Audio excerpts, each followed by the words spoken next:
Rasulullah bersabda, suatu ketika nih Umar bin Khattab mengunjungi Abu Bakar. Ini kisah nih ya. Dia lihat Abu Bakar lagi narik lidah gitu. Umar nanya nih, Abu Bakar, apa yang sedang antum lakukan?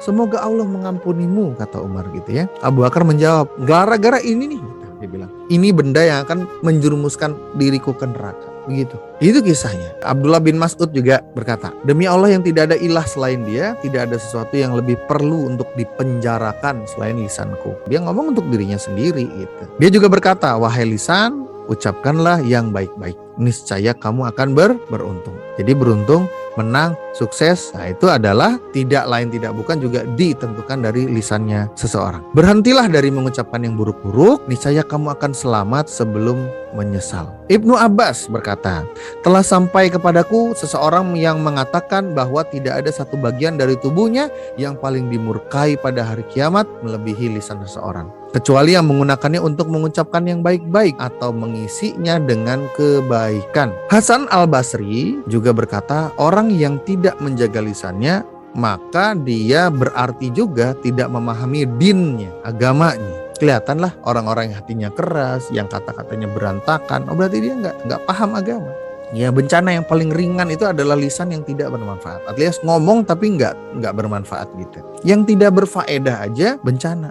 Apalagi yang jelek-jelek itu bencana. Nah, maka dari itu seharusnya setiap obrolan, setiap kalimat kata-kata kita berinteraksi, berkomunikasi harus menambah keimanan.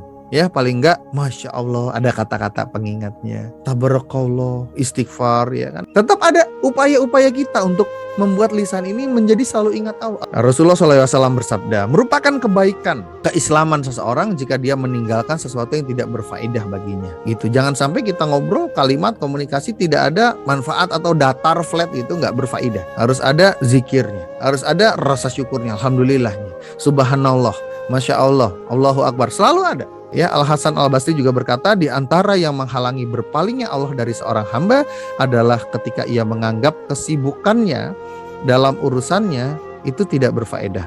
Itu adalah kehinaan dari Allah. Karena ketika kita melakukan sesuatu, urusan, amalan kita seharian, pekerjaan kita, itu nggak ada faedahnya, itu adalah bentuk dari Allah berpaling kepada kita. Nauzubillahi min dzalik.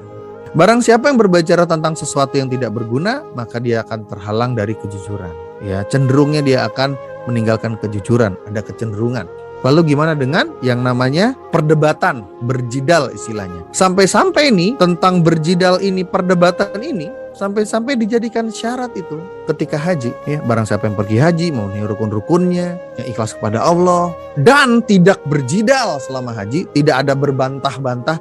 Nah, di dalam haji ada tapikan begini, tapikan begitu, ada ngototnya, udah berkurang tuh keberkahannya walau alam. Tapi orang-orang yang bisa menjaga tanpa ngotot, tanpa ada tapi-tapian gitu selama haji, maka pulang haji dia dijamin seperti bayi yang baru lahir dari rahim ibunya. Bagaimana dengan kata-kata dusta? Bicara kebohongan boleh nggak? Ya udah jelas nggak boleh ya. Tapi ada nggak kebohongan yang boleh? Ada. Satu, bohongnya suami kepada istrinya untuk menjaga perasaan istri. Hadisnya seperti itu ya. Bohongnya suami kepada seorang istri untuk memuji apa yang dilakukan. Bohong karena melindungi keselamatan seseorang. Yang ketiga, berbohong ketika perang, siasat. Ya, berbohongnya siasat, itu boleh. Menyanjung-nyanjung, itu juga tidak boleh.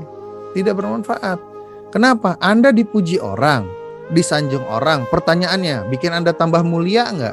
Enggak kan? Maka dari itu ada salah satu dari bagian pendidikan atau parenting itu adalah kita harus punya goals, yaitu kekaguman anak, menanamkan kekaguman anak kepada ayahnya. Menanamkan anak itu harus kagum sama bundanya. Ya, nah ketika anak-anak sudah kagum kepada bundanya, sudah kagum kepada ayahnya, cepat lempar kepada Allah. Kita tuh mendidik anak kita, membangun generasi itu dengan menanamkan kekaguman kepada Allah. Caranya adalah, jadi kekaguman kepada kita, kepada orang tuanya adalah bukan goals utama ya. Sebagai jalan saja numpang lewat, set, langsung naikin kepada Allah gitu. Sehingga anak itu nanti dimanapun dia akan punya kekaguman kepada Allah. Ketika dia dewasa, dia nggak akan berani berbuat yang aneh-aneh. Bencana yang terkecil saja adalah kata-kata yang tidak berfaedah, kata-kata yang tidak bermanfaat. Bagaimana dengan ini semuanya? Ya, kan luar biasa. Itu adalah bencana yang menimpa lisan seseorang. Untuk seterusnya dia akan, kelanjutannya adalah akan merusak hati seseorang, akan merusak hati seorang hamba. Kalau kita dengan sengaja memakan racun, ya pasti keracunan si hati itu. Ya, itu akan menghilangkan kebahagiaan dalam diri kita. Itu akan menghilangkan ketenangan dalam diri kita di dunia langsung kalau itu. Kalau Anda merasa belum bahagia, kalau Anda merasa belum tenang, oh berarti hati Anda sedang sakit, sedang ada masalah hati. Bisa jadi karena terlalu banyak kata-kata. Fudulul kalam. Bisa jadi karena itu. Maka kan balik lagi ke tadi tuh, berkatanya tuh yang baik-baik aja kata Rasul gitu, atau diem. Kalau di akhirat efeknya apa? Menghilangkan falahnya di akhirat. Kita tidak jadi pemenang lagi, jadi apa? Jadi orang-orang yang nauzubillah merugi. Gara-gara apa? Itu semuanya adalah kata-kata.